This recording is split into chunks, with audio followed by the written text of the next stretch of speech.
Are we having a return of Goliath to our midst who threatens the extinction of other countries?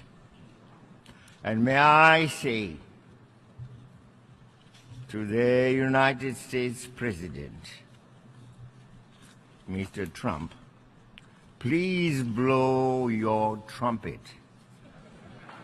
Blow your trumpet in a musical way towards the values of unity, peace, cooperation, togetherness, dialogue, which we have always stood for and which are well written in our very sacred document, the Charter of the United Nations.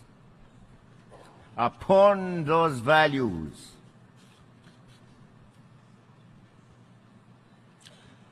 each nation can build its greatness. Nowhere does the Charter arrogate the right to some to sit in judgment over others in carrying out this universal obligation. In that regard, we reject the politicization of this important issue and the application of double standards to victimize those who dare think and act independently of the self-anointed prefects of our time.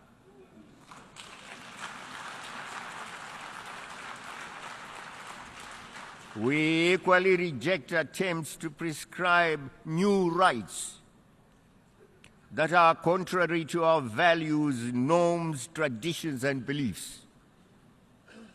We are not gays. Let no one who is negative want to spoil what we are doing for ourselves in order to unite Africa. We belong to this continent. We don't mind having and bearing sanctions banning us from Europe.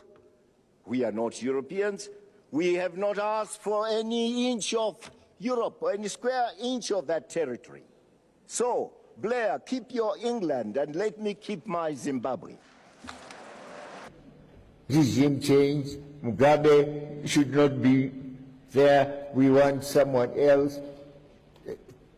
The creator was telling me the other day that he had been told that, oh no, your party, Chama cha Mapinduzi, had been in power for too long.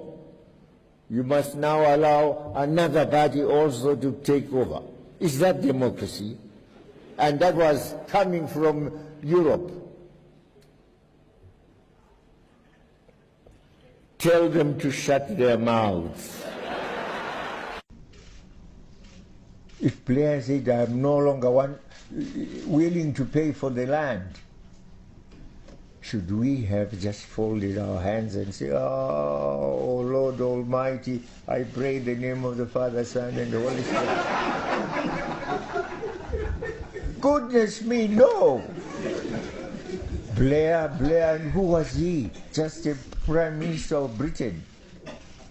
I'm President of Zimbabwe. So that's why we say, okay, it's your money, keep it. It's our land, we will take it. Balance.